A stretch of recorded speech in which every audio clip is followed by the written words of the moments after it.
Damian Cross, the most feared mafia boss in all of New York, had never once imagined that a 3-year-old girl in mismatched socks would be the one to see him break. He had buried his wife 2 years ago in a small private ceremony he'd barely remembered. Had ruled an empire of 30 rooms and 40 men without once letting his voice shake in front of any of them. But on a gray November evening, alone in the farthest corner of his own garden, believing every door in the house was closed to him, Damian Cross put his face in his hands and wept the way he had not allowed himself to weep since the funeral. He did not hear the small footsteps crossing the wet grass behind him. And when a tiny hand touched his knee and a small voice asked, "Why are you sad, mister?" The man who had never once been surprised in his own home felt his whole chest crack open like ice giving way beneath a careless step. From that moment on, nothing in Ravenwood Estate would ever be the same again. 3 days before that evening, the story had already begun writing itself in silence. Ravenwood Estate stood on 40 acres in Westchester, behind black iron gates that had guarded the Cross family for 3 generations. Marble columns. A circular drive polished by rain until it shone. Cameras blinking their patient red lights on every corner, watching nothing worth watching, because nothing at Ravenwood ever moved after dark except the man who owned it. Damian was 42 years old. 2 years ago, his wife Elena had died of a sudden aneurysm on an ordinary Sunday morning, standing at the kitchen counter with a coffee cup still warm in her hand. There had been no warning, no goodbye. Just a woman who was there and then, in the space of one breath, was not.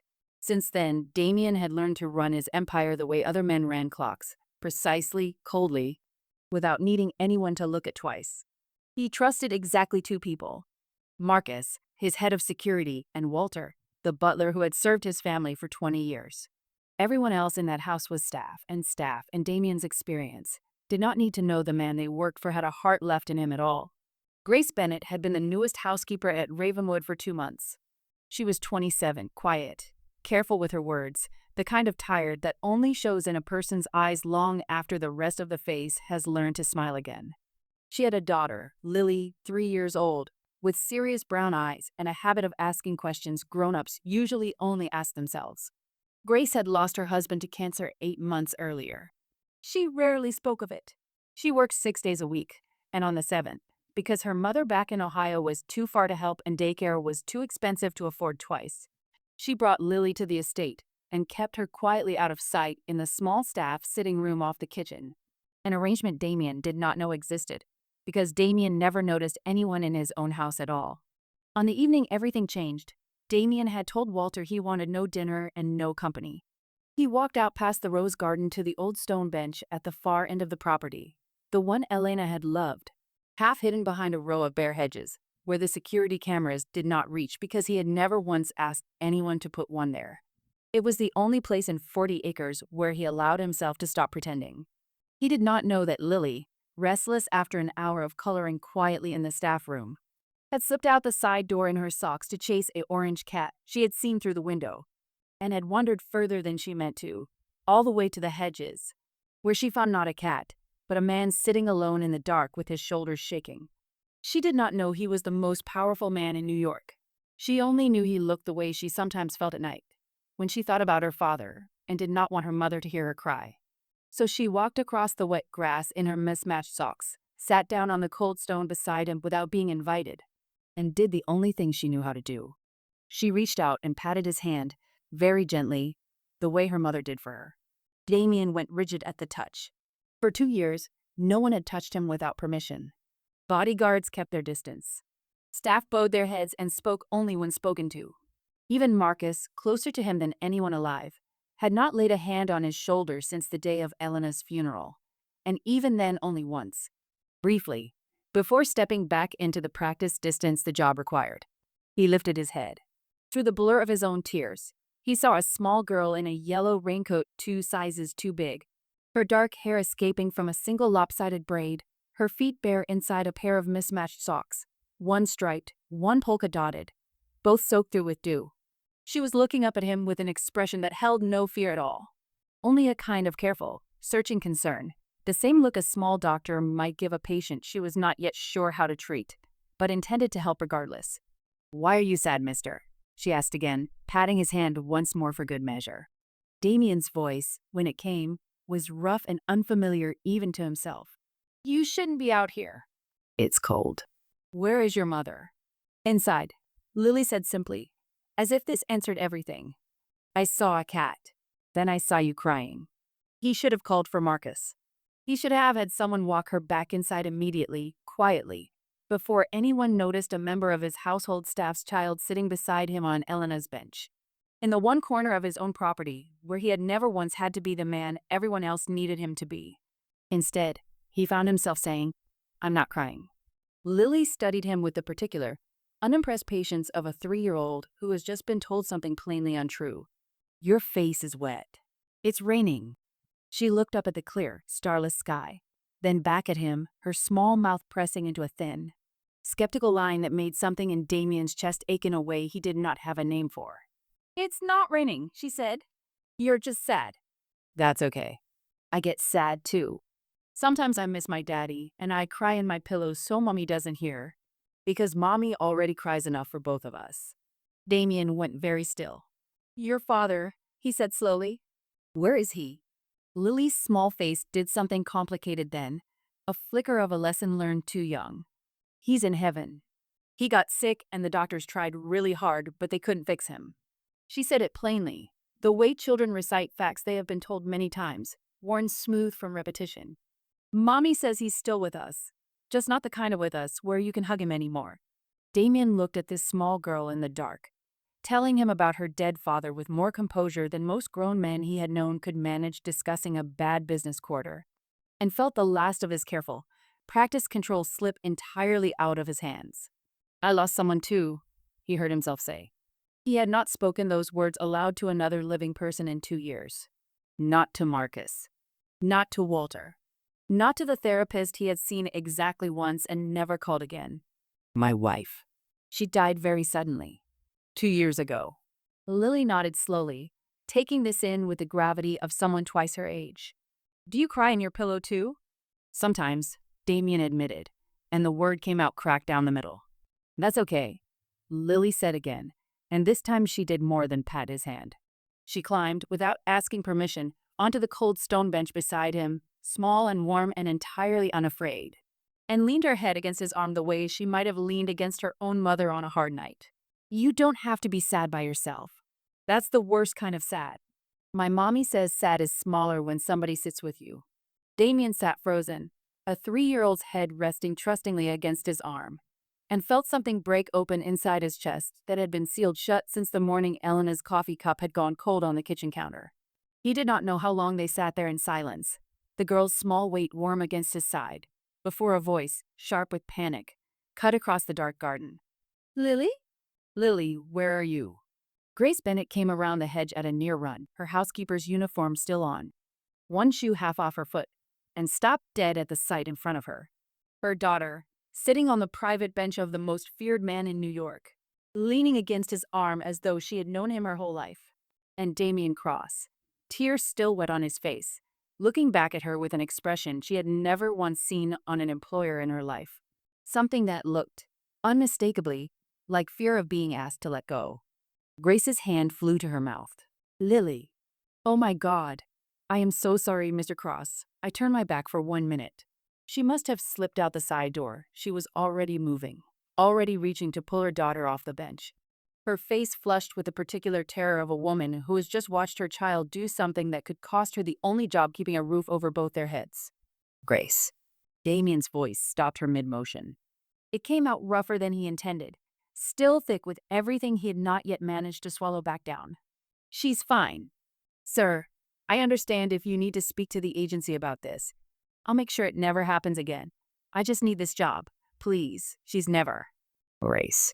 He said her name again, more gently this time, and something in his tone made her go quiet, still gripping Lily's small hand as though bracing for a blow that had not yet landed. "Sit down." "Sir, I don't think." "Please."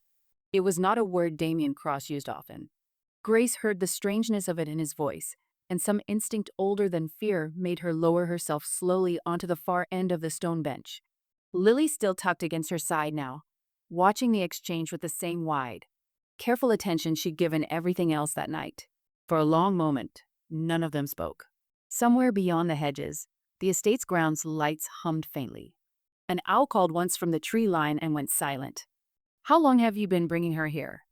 Damian asked finally. "On your days off." Grace's shoulders tightened. 3 weeks, sir.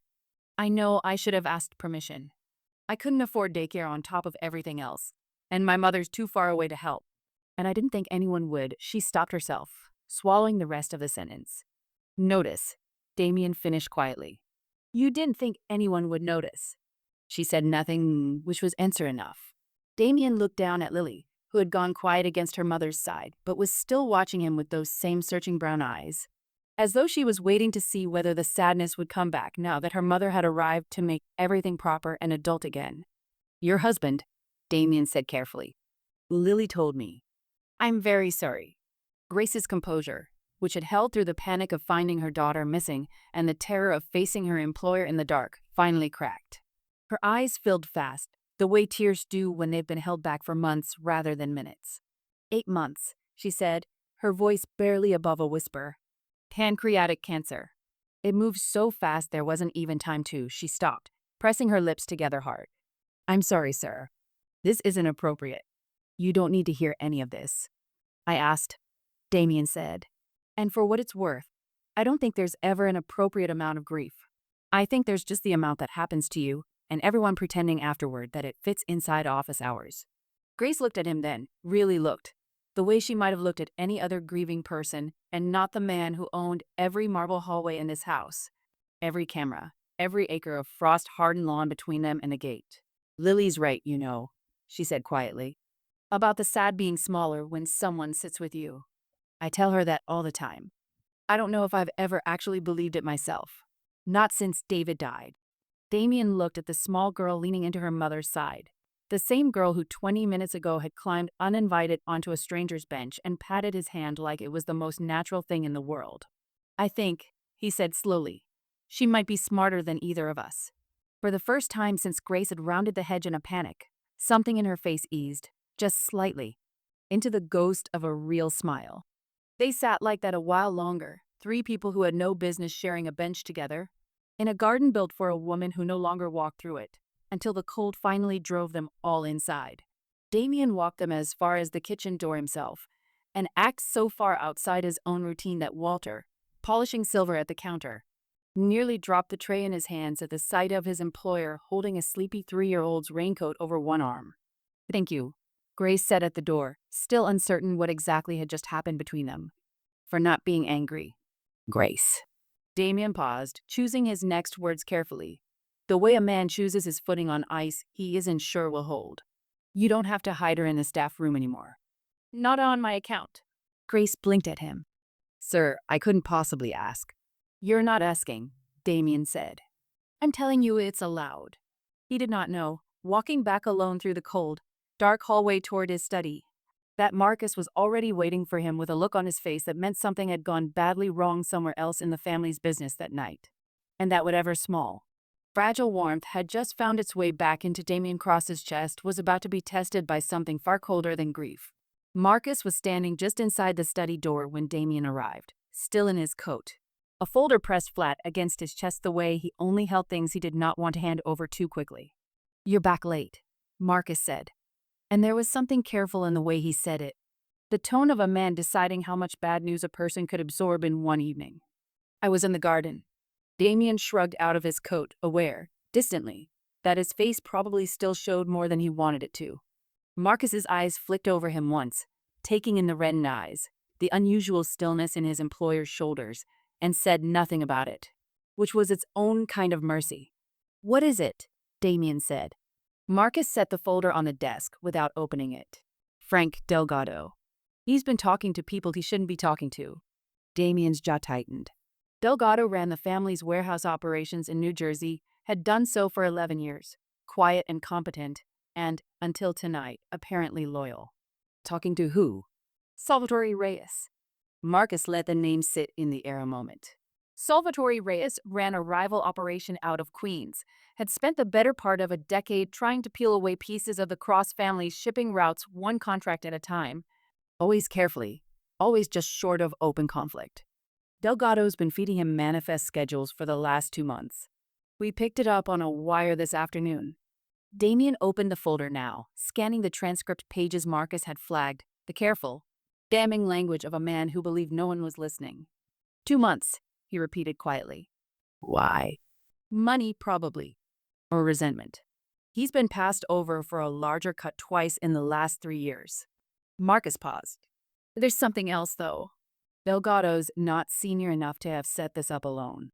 Somebody above him greenlit access to routes he shouldn't have had in the first place. Damian looked up sharply. Who? I don't know yet. Marcus's voice had gone flat and careful, the tone he used when he suspected something worse than he was willing to say outright. But whoever it is, they've had eyes on our shipping calendar for at least 6 months. That's not a warehouse manager working alone. That's somebody close. Damian sat down slowly behind his desk, the folder open in front of him, and thought, absurdly, of a small girl's hand patting his own 20 minutes earlier, telling him that sad was smaller when somebody sat with you. He had not expected. On the same night, he finally let himself grieve in front of another living soul for the first time in 2 years. To be handed proof that someone inside his own organization had spent half a year quietly working against him. Pull Delgado in, Damian said. Quietly. I want to talk to him myself before anyone else knows we're onto this. And if he doesn't talk? Damian looked at the transcript pages once more, then closed the folder. Then we find whoever gave him access, and we ask them instead. Marcus nodded and turned toward the door, then paused, the way he sometimes did when there was one more thing he wasn't sure he should say. Sir, about tonight, the girl and her mother. He chose his words with obvious care. Word travels fast in a house this size. If people start noticing you're different lately, softer, some of them are going to wonder why. And in our business, sir, people who wonder why usually go looking for an answer, whether you want them to or not. Damian looked at his oldest, most trusted man in the dim lamplight of the study, and thought of Elena's bench in the garden, and of a father Lily would never get to hug again, and of a warehouse manager somewhere in New Jersey who had spent 2 months selling out a family that had, until tonight, trusted him completely. Let them wonder, Damian said quietly. I'm done pretending there's nothing left in me to find. He did not know, saying those words, that somewhere across the river in Queens, Salvatore Reyes was already looking for exactly that kind of answer, and that the soft, unguarded corner of Damian Cross's life that had opened that evening on a cold stone bench was about to become the very thing his enemies would aim for first. Frank Delgado was brought to the estate at 11 that night, quietly, through the service entrance. The way Damian preferred these conversations to happen. No scene, no audience. Just a closed door, and the truth eventually finding its way out. He did not last long once the transcript pages were on the table in front of him. It wasn't my idea, Delgado said within the first 5 minutes, his composure cracking fast under the weight of Damian's silence, which had always been more effective than any threat Marcus could deliver. I swear to you, Mr. Cross, I never wanted to touch this. Somebody came to me 8 months ago, told me if I didn't feed the manifest schedules to Reyes's people, they'd make sure my daughter's medical bills became public knowledge. My little girl has a heart condition. The insurance barely covers half of it. Damian sat very still, thinking of another small girl entirely, one whose father had died of something no insurance could fix in time either. Who came to you? He said. Delgado hesitated. Marcus shifted his weight near the door, close enough that the silence itself became a kind of pressure. I don't have a name, Delgado said finally. Just a voice on a burner phone, and a courier who brought the money. But the courier, I recognized him once at a wedding 2 years ago. He works security detail sometimes. For your family. I think he still does. Damian's chest went cold in a way that had nothing to do with the November air outside. Description. Older man. Silver hair. Always wears a black overcoat even in summer. Walks with a slight limp right leg. Marcus's face didn't change, but something in his stillness told Damian he already knew exactly who that description belonged to. Enzo, Marcus said quietly, once Delgado had been taken back out to wait under guard. That's Enzo Bianchi.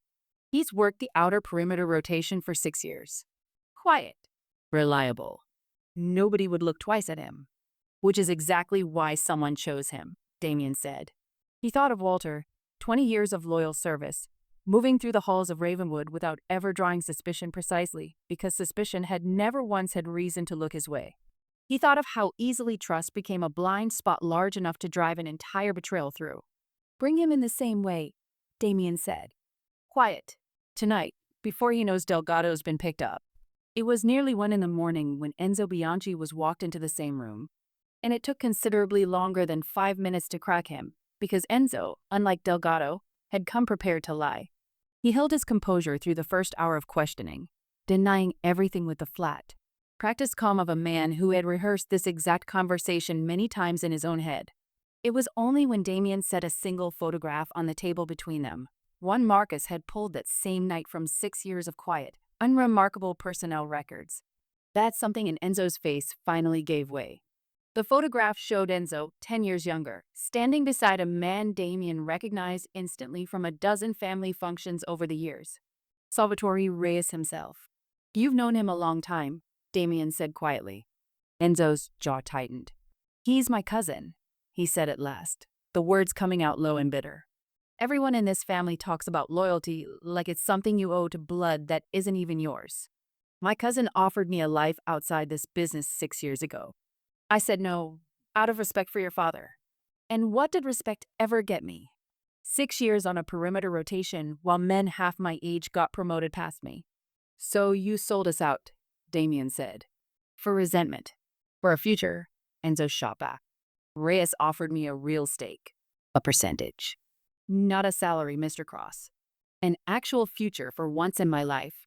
Damian looked at this man he had trusted with the outer gates of his own home for 6 years, and thought of how close that trust had come to costing him something far worse than a few manifest schedules. How much does Reyes know, Damian said, about my personal life? About who comes and goes at this estate? Something in Enzo's face shifted then, a flicker of calculation that made Damian's stomach turn cold before the man even answered. He knows about the housekeeper, Enzo said quietly. And the kid. The room went very still. I mentioned it 2 days ago, Enzo continued, some old habit of loyalty to his cousin apparently outweighing whatever fear he still had of the man across the table. You've been different lately. Softer. Reyes noticed it before you probably noticed it yourself. He asked me to find out why. Damian's hands, folded calmly on the table until that moment, curled slowly into fists.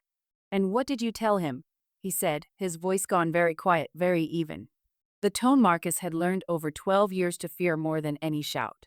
I told him, Enzo said, that there's a little girl at Ravenwood who's gotten closer to you in 3 weeks than anyone has in 2 years. And that if a man like you ever had a weakness worth finding, Mr. Cross, that little girl is probably it.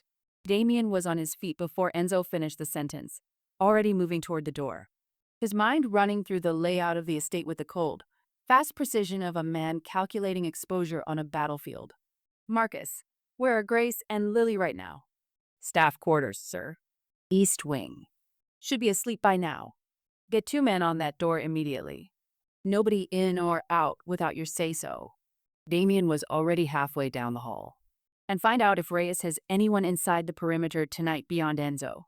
Marcus fell into step beside him, phone already at his ear, giving orders in a low, clipped voice that cut through the sleeping house like a blade through paper. By the time they reached the east wing corridor, 2 guards were already stationed outside the small staff apartment where Grace and Lily slept. Weapons not drawn but close enough at hand that Damian felt his own chest ease half a degree. He knocked softly. It took a moment before Grace opened the door, hair loose from its usual knot, eyes blinking with sleep, and then sharpening fast with alarm at the sight of Damian standing in her hallway at nearly 2 in the morning with 2 armed men behind him. Mr. Cross. Is something wrong? I need you and Lily to come with me, Damian said. Now. I'll explain everything, I promise you that. But I need you to trust me for the next 10 minutes without asking why. Grace's eyes searched his face, and whatever she found there, the same rawness she'd seen in the garden hours earlier, now sharpened into something urgent and protective, was enough.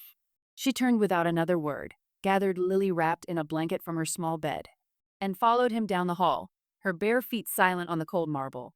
Damian moved them into the private wing of the main house itself, a part of Ravenwood no staff member had ever set foot in, and settled them into a guest suite 2 doors down from his own bedroom, with Marcus's most trusted men posted at both ends of the hallway. Mr. Cross, please, Grace said once Lily, still mostly asleep, had been tucked into the wide guest bed. You're scaring me. What is happening? Damian closed the door most of the way, lowering his voice. There are people in my line of work who are not kind, Grace. Tonight, I found out that one of my own men has been talking about you and Lily to someone outside this house. Someone who might see you both as a way to hurt me. Grace's face went white. Because of me? Because I let her sit with you on that bench? Because of nothing you did wrong, Damian said firmly. This isn't your fault, and it isn't Lily's. It's mine. I let something soft back into my life for the first time in 2 years. And there are men in this world who consider that a weakness worth exploiting the moment they see it. He looked at her, and something in his voice cracked slightly at the edges. I won't let anything happen to either of you. I promise you that. Grace's hands were shaking. You barely know us. I know enough, Damian said quietly. I know your daughter sat with a stranger in the dark because she couldn't stand to see him hurting alone. I don't know many people left in this world who would do that without being asked. Before Grace could answer, Marcus appeared in the doorway, his face set in the particular grim stillness that Damian had learned, over 12 years, meant the worst kind of news. Sir, we just got word from the perimeter team. A vehicle's been circling the outer road for the last 20 minutes. Not one of ours. Plates. Untraceable. Rental, probably, or SWAT. Marcus's jaw tightened. But one of the men on Gate 4 says he recognized the driver from a photo we pulled tonight. Damian's stomach went cold. Reyes himself. Reyes himself, Marcus confirmed. Sir, I don't think he's here to negotiate. I think he's here to see for himself whether Enzo was telling the truth about the girl. Damian looked back through the half-open door at Lily, curled small and finally still beneath the heavy guest quilt. One hand tucked beneath her cheek, utterly unaware that the man circling the estate in the dark had already decided, sight unseen, that she might be the single most valuable piece on the board. Lock down every gate, Damian said. Nobody leaves, nobody enters, until I say otherwise. He turned to Grace, his voice dropping into something steadier than he felt. Stay with her. Don't leave this room for anyone but me or Marcus. Do you understand? Grace nodded, pale and shaking but steady, already climbing onto the bed to curl protectively around her sleeping daughter the way she had likely done every night since her husband died. Damian walked out into the hallway, and for the first time in 2 years, felt something other than grief settle cold and clear behind his ribs. Purpose. He did not yet know that the car circling his gates that night was not Salvatore Reyes's opening move at all. It was a distraction, and the real danger was already much closer to Lily than anyone at Ravenwood had thought to check. Marcus was already moving toward the security office when the radio at his hip crackled once, sharp static. Then a voice that made him stop mid-stride. Gate 4's clear. Car's gone. Driver never got out. A pause, longer than it should have been.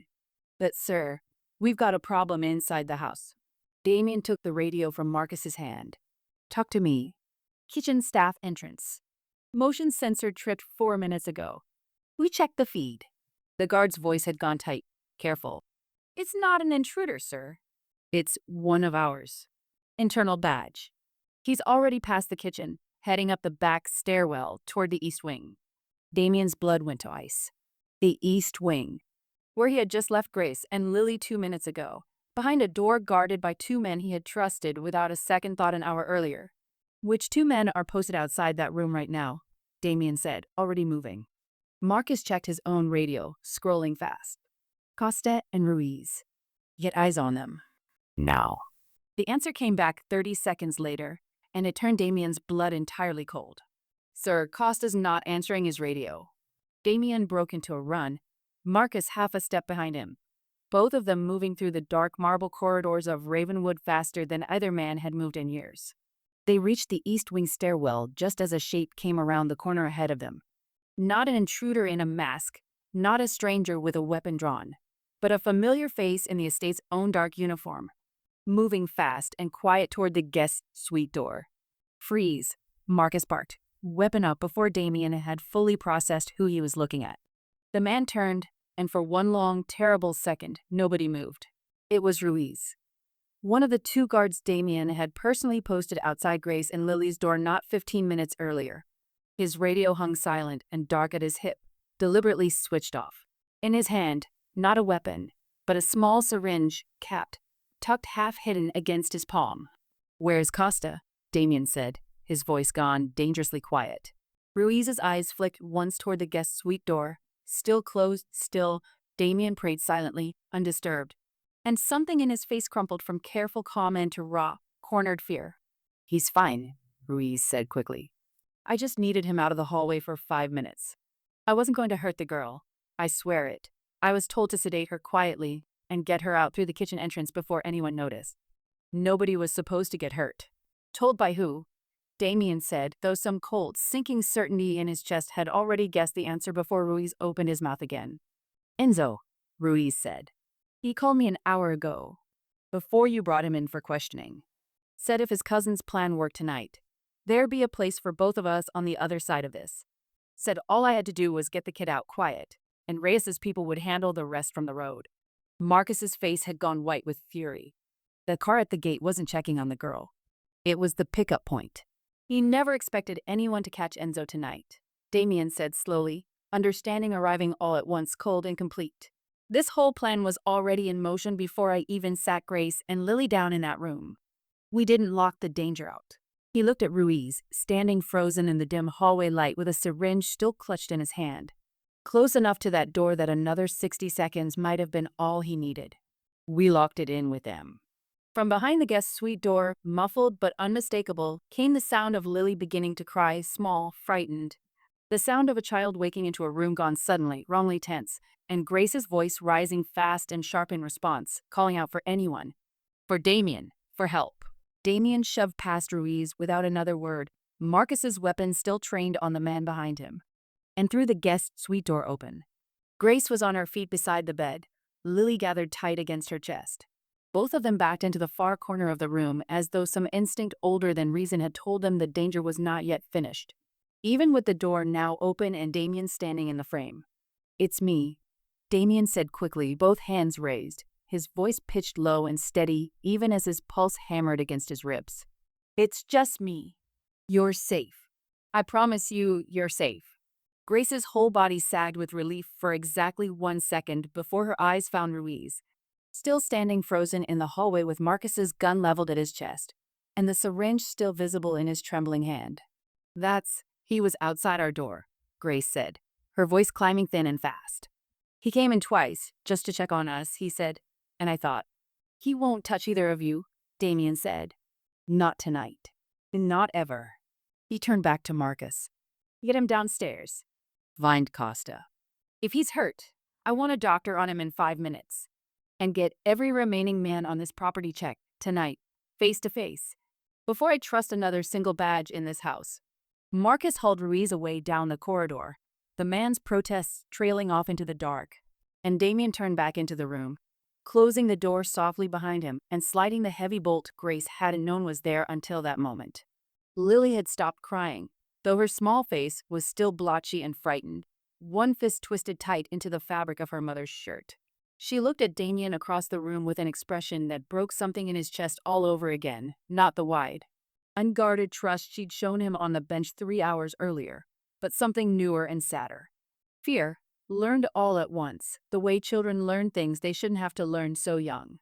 Damian crossed the room slowly and knelt down in front of them both, bringing himself level with Lily's eyes the way she had once made herself level with his grief.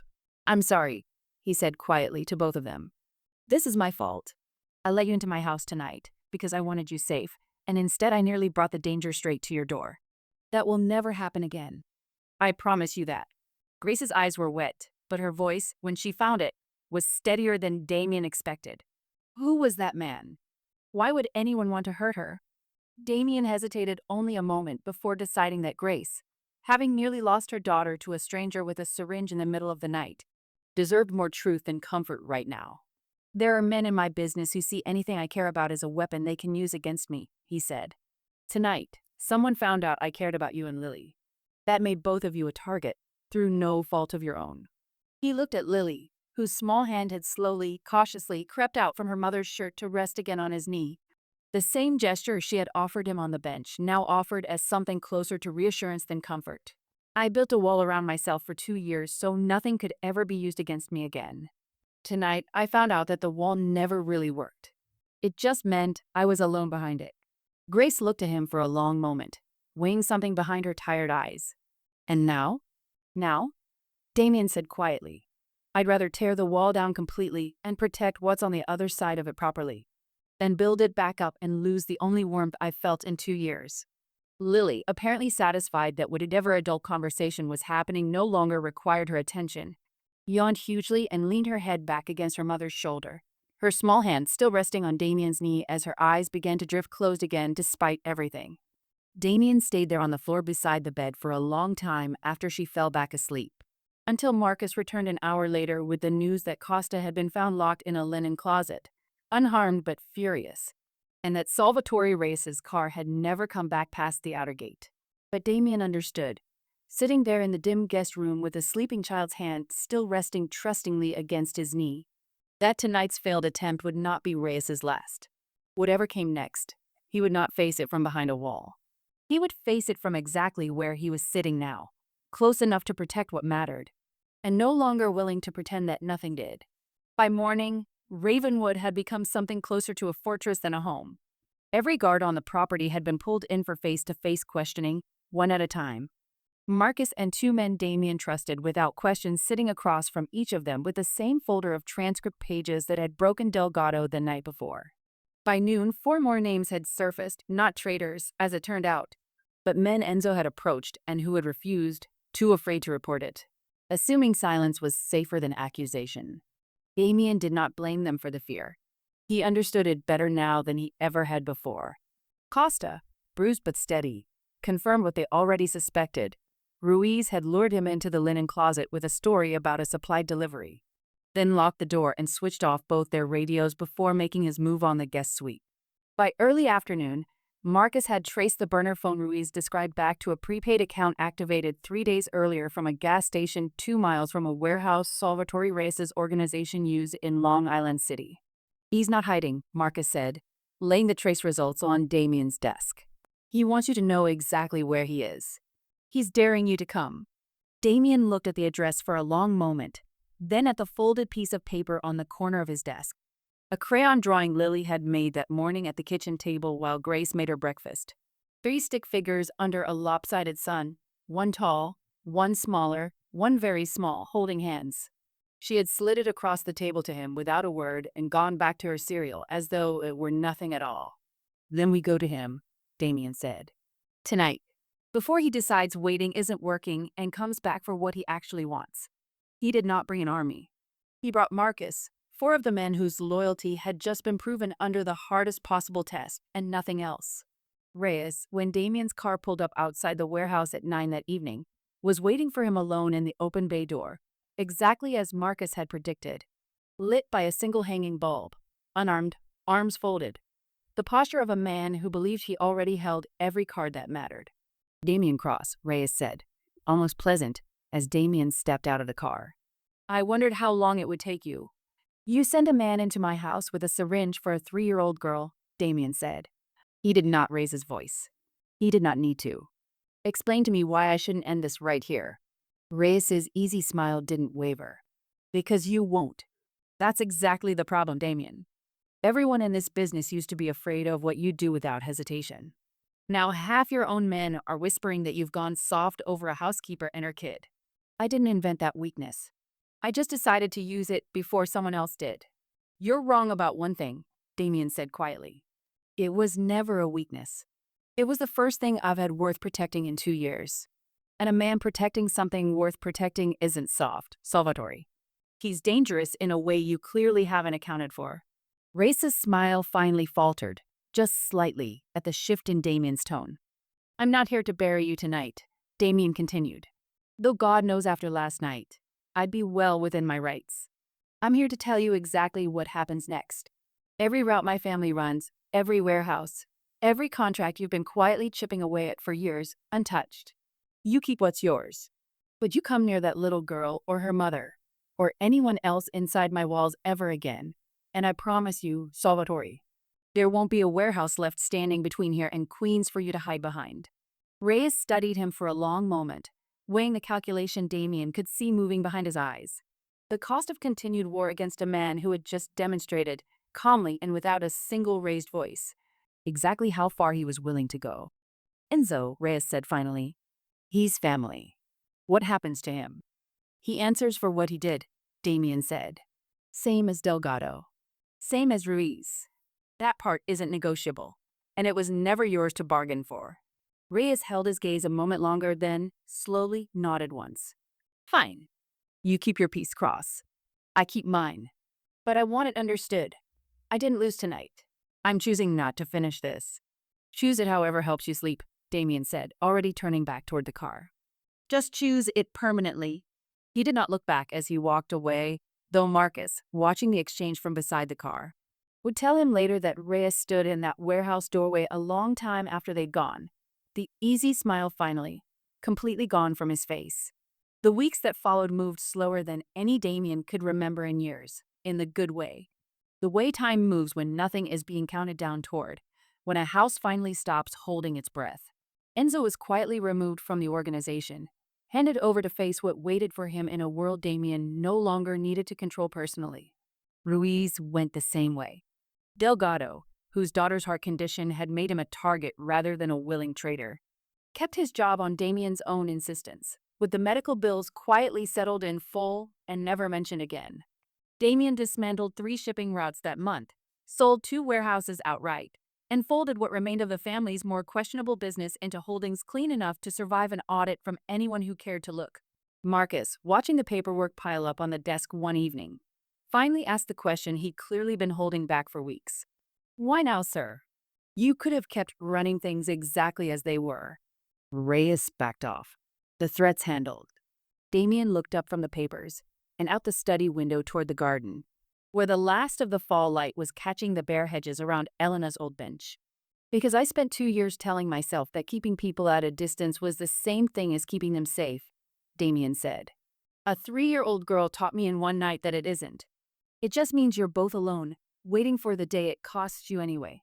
I'd rather build something worth protecting properly than keep protecting nothing at all. Grace no longer hid Lily in the staff room on her days off. She had a standing invitation to bring her daughter anywhere on the estate she liked, and more often than not, by early December, that meant the kitchen, where Lily had taken to standing on a step stool beside Walter, solemnly stirring things that did not need stirring, narrating the process to anyone who would listen. Damian found himself, more evenings than not, walking down after his last calls of the day to find the 2 of them there, flower on Lily's nose, Walter's usually stern face soft with something like grandfatherly patience, Grace at the table with the first reel, and guarded laugh Damian had heard from her since the night on the bench. He began joining them. Quietly at first, standing in the doorway with his sleeves rolled up, unsure of his welcome. Until one evening Lily simply handed him a wooden spoon without looking up from her own bowl and said, "You stir this one. I'm busy." And that, more than any conversation, told him he belonged there. On a cold, clear evening in mid-December, snow just beginning to dust the hedges outside, Damian found Grace alone in the kitchen after Lily had been put to bed, the last of the day's dishes drying on the rack. "I never properly thanked you," Grace said, not turning from the window. "For all of it. The room. Delgado's bills. Standing between us and whatever that man wanted with my daughter." "You don't owe me thanks," Damian said. "If anything, I owe your daughter something I don't think I can ever properly repay." Grace turned then, studying him with the same careful, searching look Lily so often gave him, as though mother and daughter shared more than just their eyes. "What's that?" Damian thought of the bench in the dark, of a small hand patting his own, of 2 years spent believing grief was something to be managed alone and quietly, behind closed doors, so it never had to be witnessed. "She reminded me that being sad alone is the worst kind of sad," he said.